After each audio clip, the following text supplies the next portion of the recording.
여러분 안녕하십니까? 지금 현재 윤석열 정부의 의대 정원 증원과 관련해 위력계가 강력하게 반발하는 그 본질이 과연 무엇이겠습니까? 수십 년간 이어온 의사들의 철밥통 지키기다 라고 해도 과언이 아니죠. 자, 지금 현재 윤석열 정부의 의대 정원 증원과 관련해 우리 국민들 지지율 73%에서 76%로 더 올라갔죠. 지금 위력계와 윤석열 정부가 강대강으로 대치하고 있는 이 와중에 윤석열 정부의 지지율이 상승하는 그 첫 번째 이유가 무엇입니까? 윤석열 정부가 이번에 의대 정원 증원 아주 잘한 것이다. 또한 우리 국민들 윤석열 대통령에게 지지를 보내는 핵심이 무엇이겠습니까? 그동안 역대 정권에서 의대 정원 증원 계획을 발표했다가 이 의사들의 슈퍼갑질 집단 파업에 두 손 두 발을 다 들지 않았습니까? 그러나 윤석열 대통령은 반드시 해달라라는 우리 국민들의 간절한 염원, 우리 국민들만 믿고 가겠다라는 윤석열 대통령의 의지가 지지율로 나타나고 있죠. 자, 지금 현재 전라도 의대 교수 난리가 났습니다. 윤 대통령 군사작전 같은 의대 증원, 선거운동 멈춰라. 왜? 자, 한겨레에 실린 건데 우선 제가 말씀을 해드리겠습니다. 정성찬TV를 보시는 분들이 내가 왜 정성찬TV에서 의사들을 폄훼하냐, 내가 뭘 안다고 위력에 대해 작심 비판을 하냐, 뭐 이런 댓글들도 있습니다. 저는 분명히 말씀드리지만 제가 북한을 탈출을 했을 때도 다리에 총을 맞고 탈출을 했습니다. 대한민국에 와서도 저는 제가 스스로 생을 포기하려고 시도를 한 적도 있고 또 몇 년 전에는 그야말로 죽을 듯이 아파 본 적이 있습니다. 저는 의사 선생님들과 간호사분들을 굉장히 존경합니다. 지금도 현장 일선에서 환자들을 돌보고 있는 의사 선생님들과 간호사 선생님들 얼마나 힘겹게 지금 하고 있습니까? 저는 지금 현장에서 위려 현장에서 환자분들을 돌보는 의사 선생님들을 절대 폄훼하는 게 아닙니다. 한겨레 사설 칼럼 군사 작전 같은 의대 증원 관언 합동 윤 선거운동 멈춰라. 왜냐하면 조선대학교 이철갑 교수, 이거 언제까지 가겠습니까? 병원 밖에서 만나는 지인들의 인사 천마디다. 지금 쟁점인 의대 2,000명 증원 문제에 대해 의대 교수인 내게 묻는 말이다. 그러나 뭐라고 대답할 수가 없다. 전공의와 윤석열 대통령의 태도가 워낙 완강하기에 지방 대학 의대 교수로서는 더 답답하다. 3여 년 전 2020년 9월 문재인 정부와 민주당은 의대 정원을 10년간 한시적으로 연간 400명 늘리겠다는 계획을 발표했다. 당시 이런 계획에 반대하며 단체 행동에 나선 전공의를 지지하는 듯한 입장을 발표하자는 교수평의의 제안에 대해 나는 환자의 생명과 안전보다 더 중요한 가치는 없다. 사회적 책무를 경시하고 의사가 속물인 이익만 추구하는 집단으로 보여 국민에게서 더 멀어질 수 있다며 공개적으로 비판했다. 지금도 이런 생각에는 변함이 없다. 다행히 그때 민주당과 대한의사협회는 국민 건강과 보건의료제도 발전을 위해 지역의료 불균형, 필수의료 붕괴, 의학교육과 전공의 수련체계의 미비에 대응하는 논의를 국회 중심으로 하자고 합의하며 일단락됐다. 그런데 윤석열 정부는 4월 총선을 앞두고 갑자기 2,000명 증원하겠다고 발표해 모두를 어리둥절하게 만들었다. 미디어 제도 개혁은 범국민적 공감대가 형성되지 않으면 결코 성공할 수 없음에도 윤석열 대통령은 군사 작전 하듯이 한다. 이에 상급 종합병원 전공의들의 직무 거부가 시작됐다.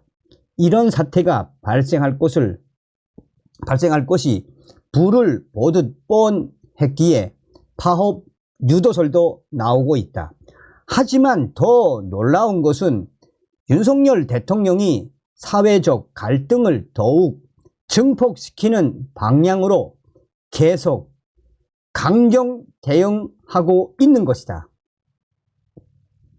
모든 언론도 위력 개혁의 필요성과 함께 시행 과정에서 발생할 수 있는 문제를 국민들에게 알려주지 않는다. 위력에만 비판하며 정부를 일방적으로 지지하는 모양새로 갈등을 확대시킨다. 그 결과 윤석열 대통령의 여론 지지율이 급상승했다고 한다. 2년여 동안 수많은 실정을 뒤덮는 이보다 더 효과적인 관언 합동 선거운동이 있을까 싶다. 대단히 성공적인 프레임 전환이다. 개원위에 봉직위, 중소병원과 상급 종합병원, 교수와 전공의 등 의사 내부의 이해관계는 다양하다. 이들 의사 집단과 위료 수요자인 국민 모두가 잘못된 위료 정책에 대해 끊임없이 개선을 요구했으나 정부는 그동안 누적되어온 위료 체계 문제와 개선 방향에 대해 단 한 번도 중장기 계획을 수립한 적이 없다. 현행법에 보건 의료 발전 계획을 5년마다 수립하게 돼 있음에도 말이다. 그래서 의문이다. 이게 그리 급하게 해결해야 할 문제인가? 1945년 해방 이후 지금까지 80여 년 동안 위료 수요에 대응해 중장기적 계획에 따른 정책보다는 문제가 발생할 때마다 땜질식 처방이었다.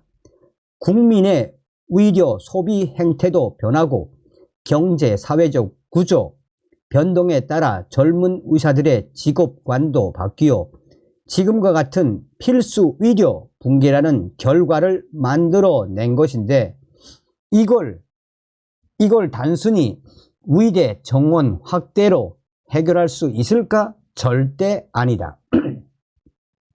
지금같이 한다면 더 많은 부작용을 낳을 것이 확실하다. 가령 현재 수도권에서는 건축이 승인됐지만 아직 건설되지 않은 병상수가 6,000개다. 의대 정원을 지방대학에 배정해서 열심히 가르쳐 졸업생을 늘리면 무엇하나. 이들 대부분은 수도권으로 흡수될 가능성이 큰데 커다란 이해관계가 달린 이런 문제는 어떻게 해결할 것인지 대안 없이 무작정 일시에 2,000명 증원이라는 것은 단언하건대 의과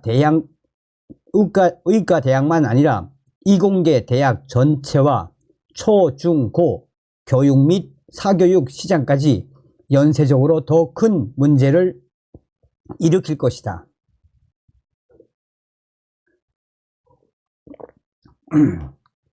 현행 의료체계 문제의 이해 당사자는 정부와 의사만이 아니다. 국민이 가장 중요한 이해 당사자다. 그럼에도 정부는 현재 발생하고 있는 필수 의료 문제의 해결 방안을 마련하기 위해 건강보험료 인상 등 국민이 감수해야 할 일들은 철저히 감추고 의대 증원만 되면 모든 문제가 해결될 것처럼 호도하고 있다. 정말 윤석열 대통령이 선거 승리가 아니라 진심으로 국민 건강과 보건 의료 제도의 발전을 위한다면 이런 땜질식 처방으로 접근하면 안 된다.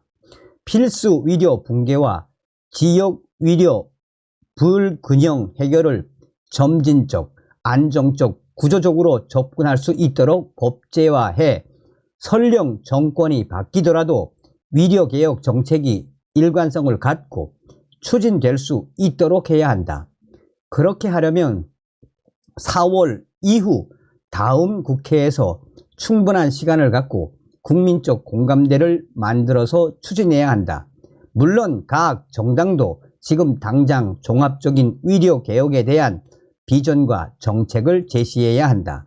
그리고 전공의는 환자가 기다리는 병원으로 더 늦지 않게 빨리 돌아와야 한다. 자, 제가 여기서 왜 방송을 해드리냐면 군사작전을 하듯이 한다는 게 무슨 뜻이겠습니까? 지금 윤석열 대통령은 이 썩어 빠진 위력계를 뿌리채 흔들려고 하는 거 아니겠습니까? 다음 시간에 뵙겠습니다. 멸공.